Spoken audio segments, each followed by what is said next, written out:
Developing now, police are investigating after a small plane crashed in a Waunakee neighborhood. The crash happened around 1:30 this afternoon. Our Braden Ross was at the crash site and shares more details.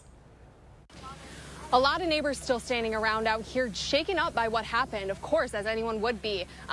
This plane just came down in the middle of this residential street here in Waunakee. So here's what we know so far. So about 1:30, that's when emergency services first got this call, and they responded here to a plane down in this residential area. We know right now there are 2 people who sustained minor injuries. Both of them, we believe, are people that were in the plane. No one else was injured, but we know the people in the plane had minor injuries. They were taken off to the hospital, and they're getting worked on right now. We talked to a few neighbors about what they saw and what they heard. They told me it kind of sounded like a boom, sounded like a car crash. Most of them didn't actually see the plane come down. They just kind of heard a plane flying low and a big boom. So here's kind of what they told me. I was sitting in my truck, and all of a sudden I hear airplane really close, and it came down, and it almost hit my van, and it landed right here.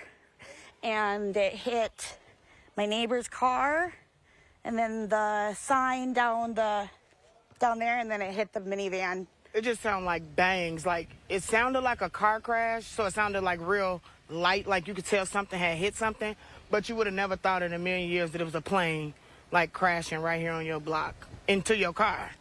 So the neighbors told me, when they heard that, they came out to check on the people who were in the plane. They told me the 2 people both actually got out and were walking around. They were conscious, they were talking. One had a gash on his forehead, one had a gash on his arm, but they were able to walk around and they were able to keep them conscious until emergency services got here. But, the neighbors just telling me it's really shook them up. They say this is a neighborhood where kids are out playing often. They weren't today, luckily, because it's so hot out. And so, no one was injured outside of the 2 people that were in the plane, but could have been a lot worse, is what they tell me. So everyone here really still shaken up about what happened. Again, we'll keep you updated here on News 3 Now and on channel3000.com as we get more updates about, what happened here. But for now, in Waunakee, Braden Ross, News 3 Now.